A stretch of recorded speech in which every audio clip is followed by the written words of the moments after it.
나이가 들면 들수록 주위를 보면 볼수록 엉망이란 기분이 든단 말이야. 뭔가가 좀 아니란 생각이 들어. 전쟁, 질병, 죽음, 파괴, 기아, 오물, 가난, 고문, 범죄, 부정부패 등등. 역사는 진정, 정신문화의 종말을 고하고 물질 문명의 흥성만 도모하는가. 아무나 붙잡고 묻고 싶은 거야. 참, 혹부리 영감 얘기가 생각나는군. 목에 혹이 달린 영감이 나무를 하러 산에 갔지. 날이 저물어 토굴에서 하룻밤 쉬고 있는데 심심해서 노래를 불렀어. 쿵짝 쿵짝 쿵짜작 쿵짝. 도깨비들이 노래를 듣고 몰려온 거야. 노래에 감동한 도깨비 두목이 그 고운 노랫소리가 어디에서 나는 거요? 물었고 노인은 농담 삼아 목에 달린 혹에서 나오는 것이요. 웃으면서 말했지. 이건 진짜 농담이었어. 혹이 욕심난 도깨비가 금은보화를 던져주고 혹을 떼어갔지. 노인은 혹도 떼고 도깨비가 준 금은보화로 부자가 되었다는 이야기는 모두가 소망하는 해피엔딩이었어. 인류는 원시에서 문명으로, 빈곤에서 풍요로움으로, 지상에서 우주로 삶의 터전을 넓혀나가고 있는 중이야. 문명은 열린 세상이고 당연히 가야 할 길이고 목표가 분명한 정식 코스라네. 우주적 관점에서 볼 때 인류는 문명의 씨앗으로 존재하는 거야. 도깨비들이 욕심낸 고운 목소리는 태생적 창조정신과 자력갱생의 정신력에서 나오는 거야. 인류는 탐험가이자 발명가이자 변화의 설계자이고 더 나은 미래를 만드는 건축가야. 인류는 아깝게 놓친 기회와 감수했던 모든 위험과 맞닥뜨려야 했던 모든 도전이 인류를 더욱 강하게 만들어줄 뿐이야. 내 말이 맞으면 춤을 추자고. 쿵짝 쿵짝 쿵짜작 쿵짝. 혹되고 부자가 된 이야기 듣고 찾아온 또 다른 혹부리 영감이 있었지. 노래도 못 부르는 주제에 거짓말을 밥 먹듯 하는 살인인데다가 도깨비들이 욕심낼 만한 고운 목소리는 애초부터 없었던 거야. 도깨비를 만난 이야기가 끝나기 무섭게 토굴로 달려간 혹부리 영감이 노래를 불렀지. 생판 음치 주제에 노래를 하니까 춤을 추지 않고 나타난 도깨비 두목이 물었어. 당신 노랫소리가 어디서 나는 거요? 노인이 혹을 가리키면서 여기서 나온다고 거짓말을 했어. 두목이 화를 내면서 어떤 영감이 거짓말을 하더니 너도 거짓말을 하는구나 하면서 손에 들고 있던 혹을 던지고 가버렸어. 졸지의 쌍혹부리 영감 신세가 된 이야기는 종교가 급성장한 사연과 판박이 닮은 꼴이야. 문명 이전의 인류는 샤머니즘 분위기 속에서 살 수밖에 없었지. 샤머니즘은 원시 종교니까 다신교, 불교, 기독교, 이슬람교 등등 쌍혹부리 영감들과 우리가 동거 중이라는 말씀이야. 인류는 원시에서 문명을 향해 가는 중이고 문명 세계는 인류가 당연히 가야 할 활짝 열린 길. 광대한 우주 공간을 자유롭게 탐험할 수 있는 첨단 기술은 시대의 표적인 거야. 시대의 표적을 오래전에 말한 이가 있었지. 아침에 하늘이 붉고 흐리면 날씨가 굳겠다. 천기는 분별하면서 왜 시대의 표적은 분별할 수 없을까? 이렇게 탄식한 예수는 문명 세계에 동참하라는 말도 했어. 아이들이 장터에 앉아 동물을 불러 피리를 불어도 너희가 춤추지 않고 애곡하여도 너희가 가슴을 치지 않는다고 말했어.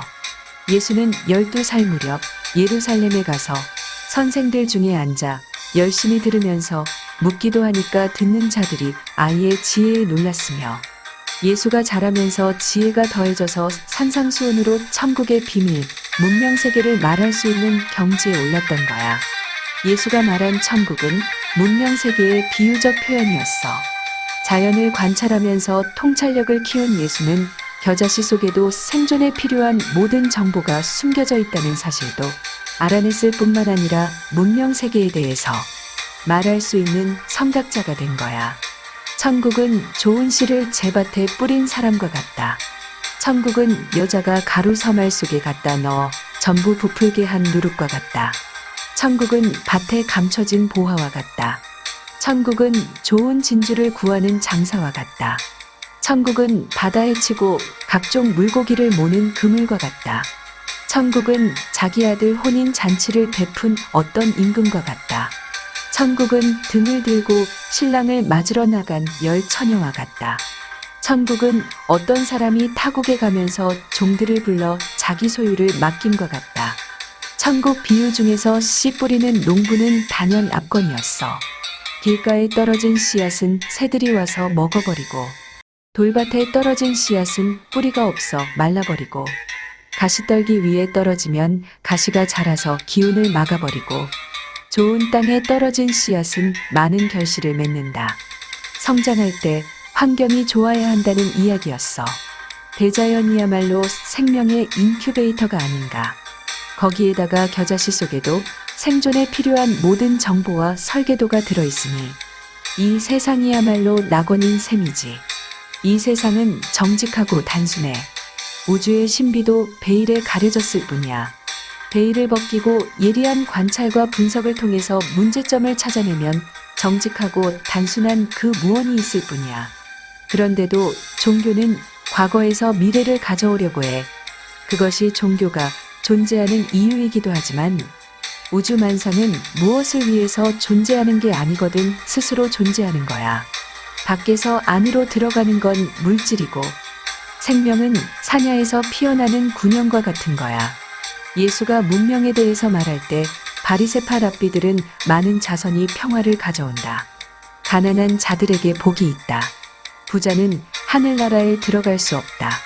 이처럼 말장난에 불과한 현학적인 표현을 써가면서 잠언인 양 가르치고 있었기 때문에 예수는 눈엣 가시 같은 존재였고 예수를 볼 때마다 랍비들은 선엄정 열등의식에 빠지곤 했던 거지. 예수가 말한 거듭남은 배우 각성과 자아발견이었고 니고데모는 의미를 알고 있으면서도 늙은이가 어떻게 두 번 모태에 들어갔다가 출생할 수 있느냐면서 음축맞게 능청을 떨다가 마침내 기회를 잡았지.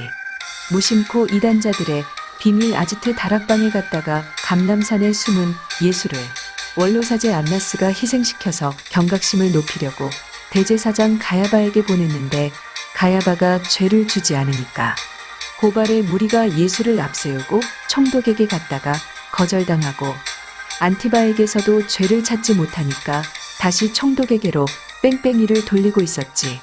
유대인들에게 해묵은 감정이 많았던 총독이 민감하게 반응하면서 흉악범 바라바를 방면한 총독은 밀란이 두려워서 예수에게 십자가 처형을 지시했던 거야. 백성의 안위를 책임진 총독으로서는 귀책 사유에 해당되는 것이고 무고한 사람에게 십자가형을 지시한 총독이 자괴감에 시달리고 있을 때 니고데모와 요셉이 예수 시신을 매장할 것처럼 총독을 속이고 동굴 무덤에 방치하면서 두 마리 토끼를 한꺼번에 잡을 수 있게 된 거야. 예수 시신 동굴 무덤 방치는 총독과 예수를 싸잡아 음해하려는 범죄였으며 백성의 안위를 책임져야 할 총독이 흉악범 바라바를 방면하고 무고한 예수에게 십자가 처형을 지시한 것만으로도 황제에게 고발할 수 있었지만 예수 시신을 동굴 무덤에 방치함으로써 예수가 무슨 말을 했는지 모르게 할 수 있기 때문에 일거양득의 꼼수를 썼던가였어. 니고데모와 요셉은 시신을 동굴 무덤에 넣었다가 곧바로 어딘가에 숨겨놓고 여인들이 나타났을 때 마태복음에 보면 형상이 번개 같고 흰 옷 입은 천사, 마가복음에 보면 흰 옷 입은 청년, 누가복음에 보면 찬란한 옷을 입은 두 사람, 요한복음에 보면 동산지기 같은 사람이 기다리고 있다가 여인들이 나타나니까 십자가에 못 박힌 예수가 살아났느니라. 그의 누웠던 자리를 보라. 이따위 거짓말에 속은 여인들이 달려가서 제자들에게 알렸지만 제자들은 갈릴리로 돌아갔고 그로부터 50일 지난 오순절 베다니 사람들이 다시 다락방에 모여 그들의 수건 사업이었던 예루살렘 시가지, 거점 확보, 성공, 자축 행사를 했던 거야. 원로사제 안나스는 이단의 무리 예루살렘 진출을 막으려고 예수를 가야바에게 보냈던 것이고 그때만 하더라도 십자가 처형은 상상도 못했던 일이었어. 무고한 사람에게 십자가 처형이 있었다는 사실이 알려지면 세인들로부터 비난을 피할 수 없게 되는 것이고 안나스는 거기까지는 생각하지 않았던 거였어. 로마 제국은 팍스 로마나로 태평성대를 누리는 중이라서 더 이상의 사건 확대를 원치 않았기 때문에 이단의 무리가 다락방에 다시 모였다는 보고를 받고서도 모르는 채 그냥 넘어가려고 했던 거였어. 오순절 사건은 사도행전에만 있는 스토리이고 거기 등장하는 12제자는 사복음서의 캐릭터를 공유한 다른 사람들 이야기라서 우리가 그것을 논하는 것 자체만으로도 난센스 코미디가 되는 거였어. 그런데다가 서기 34년 스데반 사건과 서기 35년 이단자 체포 선봉에 나섰던 사울이 40인 납비 특공대 이탈 사건은 문명의 선각자 예수하고는 관련이 없는 딴 세상 이야기였어. 그런데도 불구하고 3년 동안 어디서 무엇을 했는지 행적이 묘연했던 사울이 바울로 개명을 하고 서기 38년 예루살렘에 나타나서는 예수가 다락방에서 최후의 만찬을 주재했다는 근거 없는 말을 유포했기 때문에 우리는 바울이라는 사람의 지성과 인격을 의심하지 않을 수 없는 거야. 바울은 예수 살아생전 일면식도 없는 사람인데다가 12제자 명단에도 오르지 못한 제3의 인물이었어. 그런 사람이 갑자기 나타나서는 자기가 다락방에 있을 때 예수가 최후의 만찬을 주재하는 광경을 목격한 것처럼 고린도전서에 거짓말을 했어.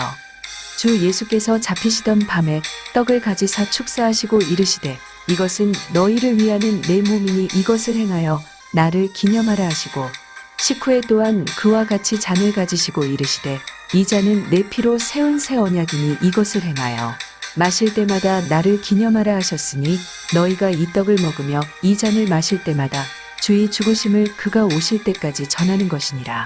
이와 같은 허위 사실을 유포했기 때문에 거짓말이 눈덩이처럼 불어났던 거였어. 바울이 최후의 만찬으로 예수를 신화적으로 죽었다가 부활한 신인으로 만들어 놓으니까 출처불명 신업리상의 작가들이 바통을 이어받으면서 마가복음에서는 예수 신화의 역사적, 지리적 배경을 추가했고 마태와 누가복음에서는 예수 탄생과 부활에 대한 세부 내용을 윤문했으며 요한복음으로 기독교 신학이 견고해졌기 때문에 예수 시신 동굴무덤 방치와 최후의 만찬은 거짓말 시대 두 기둥이고 쌍벽인 셈이야.